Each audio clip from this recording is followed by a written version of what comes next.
Ibu, saya mau menanyakan beberapa pertanyaan terkait kasus-kasus yang sering kita hadapi di sekolahan.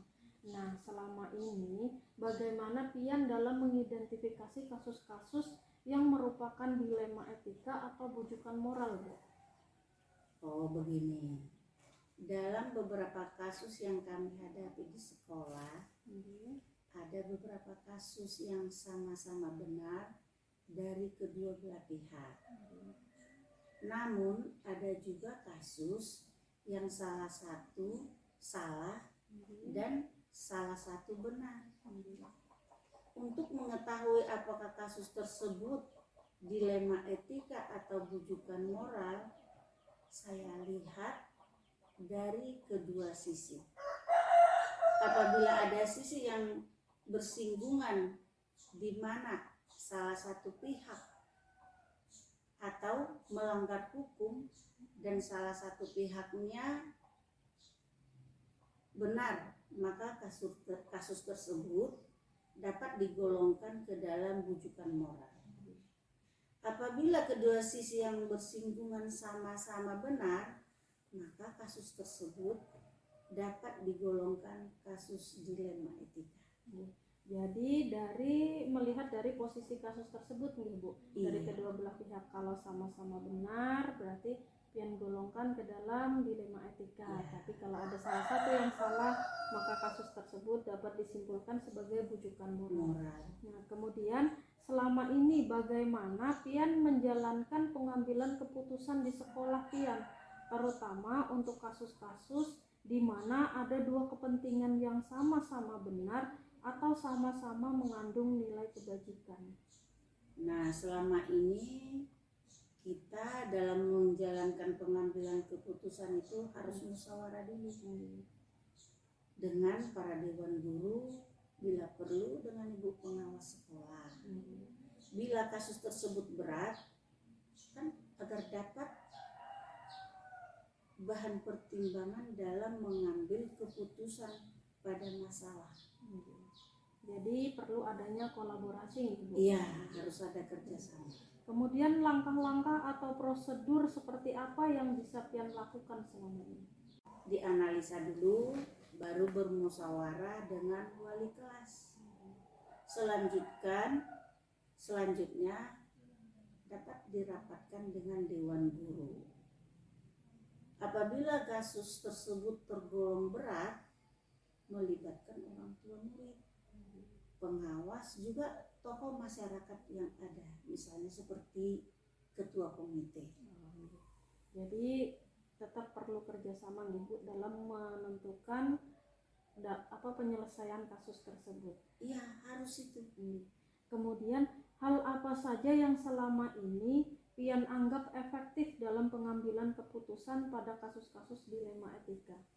Nah, supaya lebih efektif, kita harus mengambil keputusan komunikasi tadi, terutama dengan semua yang tersangkut berkepentingan, termasuk itu dewan guru, orang tua siswa terutama, dan juga tokoh masyarakat dan pengawas. Jadi kemudian tadi untuk mengambil keputusan yang efektif itu tetap harus ada kerjasama dari yang berkepentingan, yang berkaitan dengan kasus tersebut.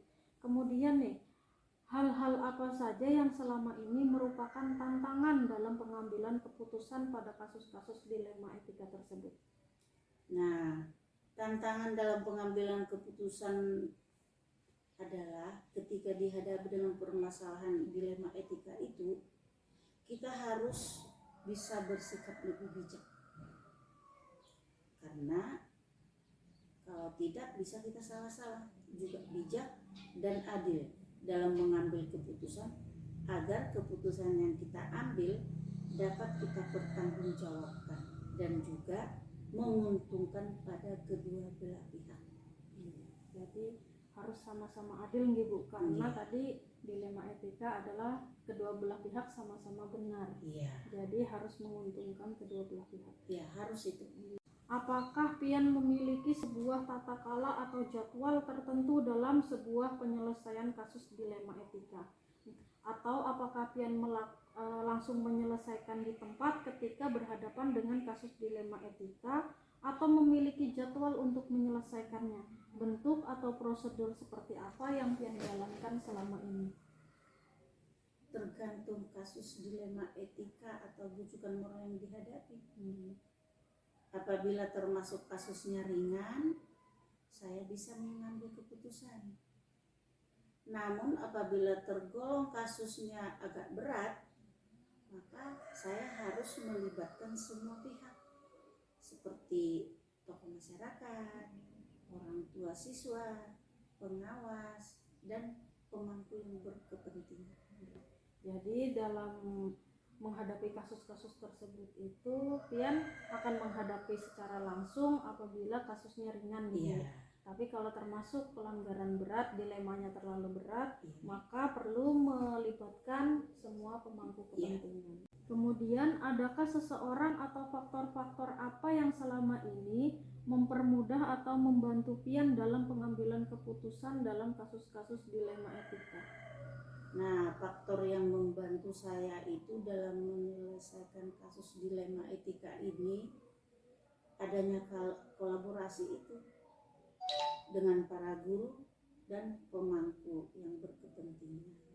Jadi untuk mempermudah dalam menyelesaikan masalah, kolaborasi sangat diperlukan gitu. Iya, harus itu. Nah, kemudian sekarang untuk pertanyaan terakhir, dari semua hal yang telah disampaikan nih, pembelajaran apa yang pian petik dari pengalaman pian dalam mengambil keputusan terkait dilema etika?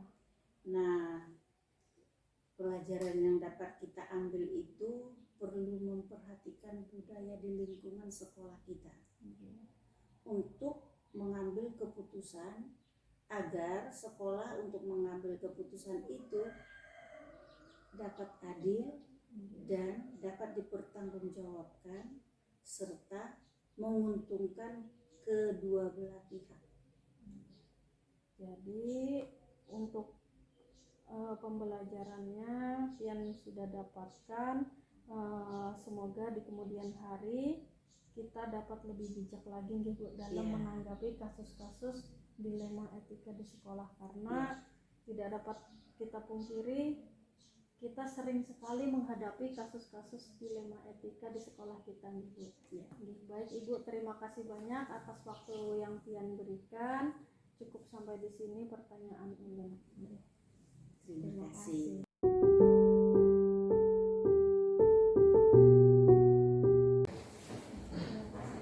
Assalamualaikum Bapak, selamat pagi.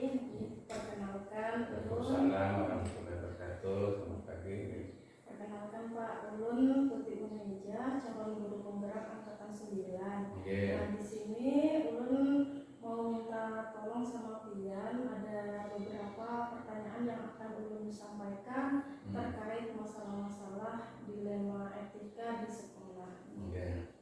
Bisa ulun mulai Pak? Silakan. Jadi begini Bapak, nah selama ini bagaimana cara pian dalam mengidentifikasi kasus-kasus yang merupakan dilema etika atau bujukan moral di sekolah ini Pak? Biasanya kami di sekolah ini untuk mengidentifikasi apakah itu kasusnya itu dilema etika atau bujukan moral, kita lihat dari beberapa aspek. Pertama, kalau masalahnya itu dilema etika, itu kalau misalnya Anda mempunyai nilai-nilai kebenaran, melawan kebenaran dalam suatu kasus, ini tentu saja disebut dengan dilema etika, yang mana dalam hal ini karena sama-sama mempunyai nilai-nilai kebenaran atau kebajikan, otomatis kita akan solusinya biasanya membuat dengan keputusan yang paling tepat karena dua-duanya sama-sama benar.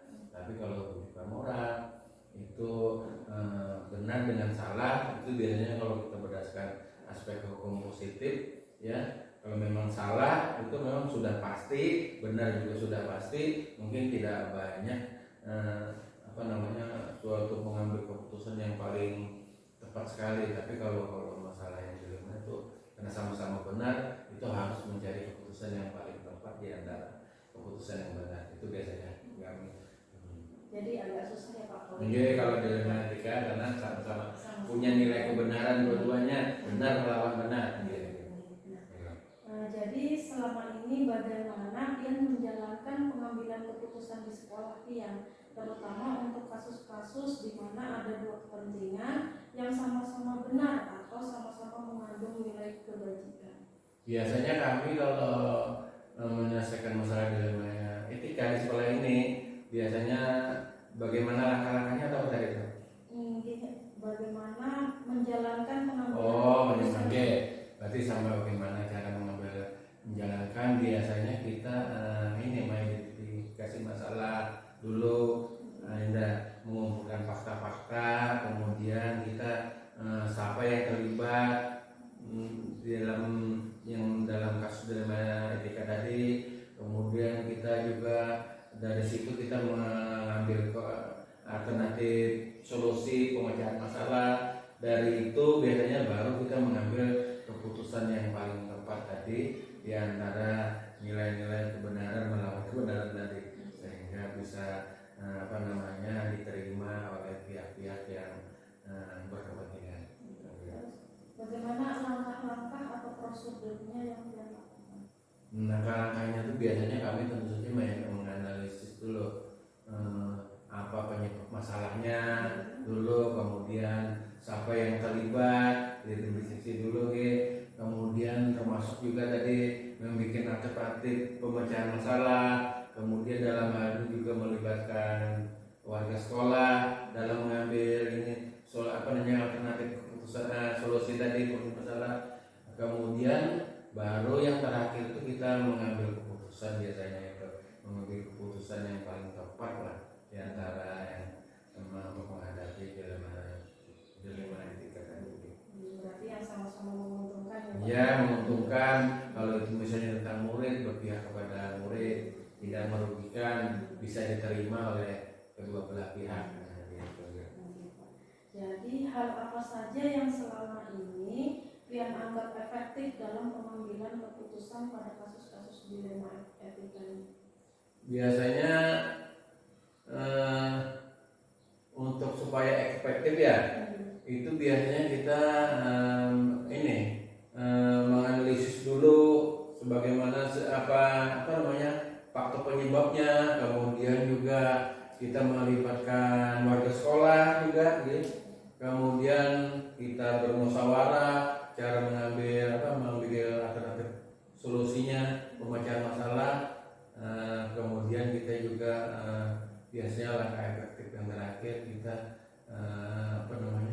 mengambil keputusan berdasarkan dari kasus yang kita alami yang terbaik, kemudian dia bisa diterima oleh berbagai pihak. Itu biasanya efektifnya. Berarti dengan kolaborasi semua warga sekolah intinya keputusan harus menguntungkan kedua belah pihak.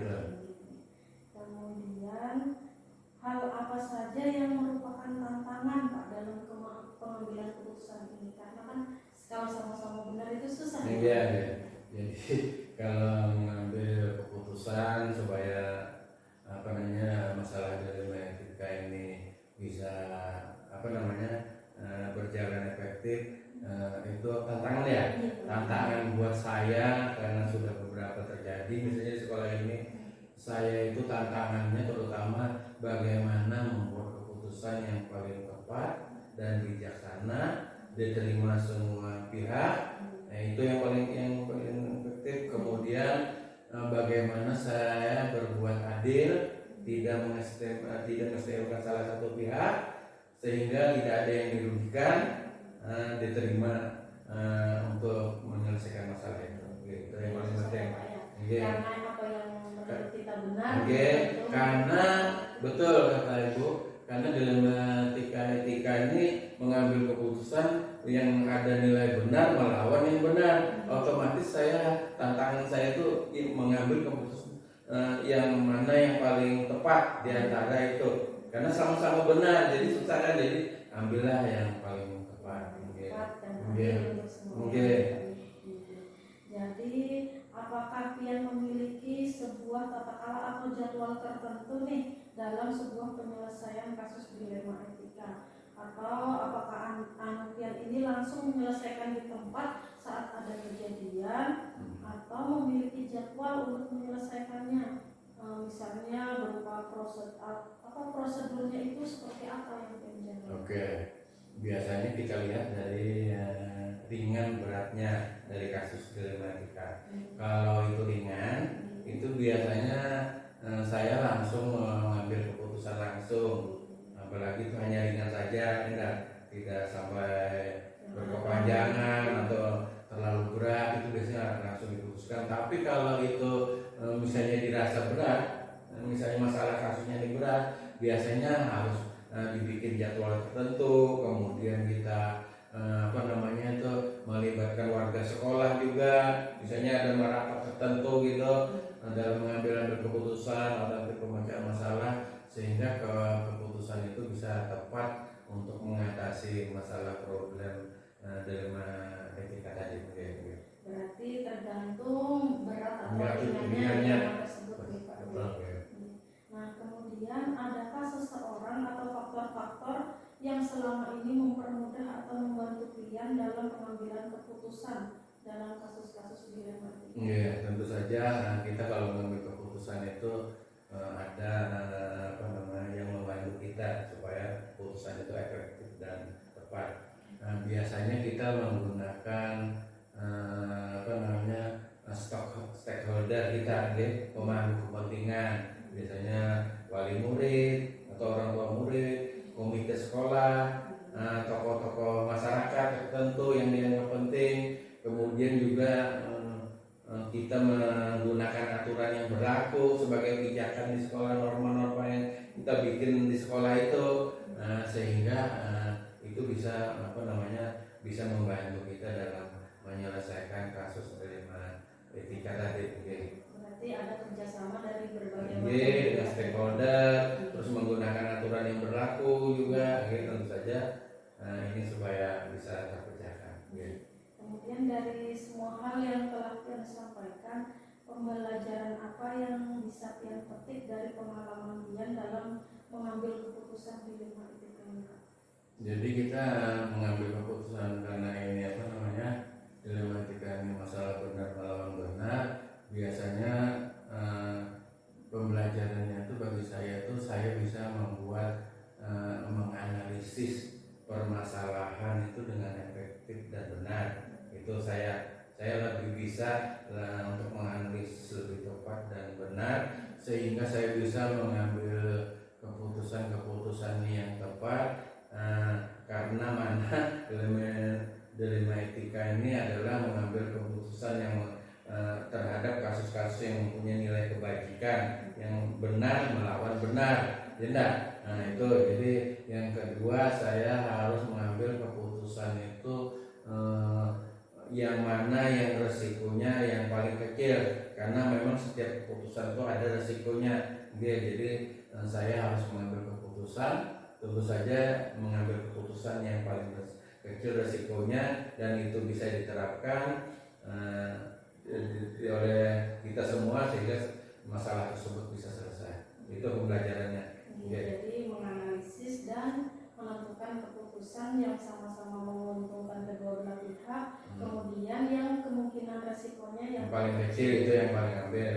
Demikian Bapak, terima kasih banyak atas waktunya. Sama-sama. Sama-sama Ibu, mudah-mudahan sukses program CGP-nya menjadi guru penggerak yang benar-benar bermanfaat dan berkah bagi sekolahnya. Amin.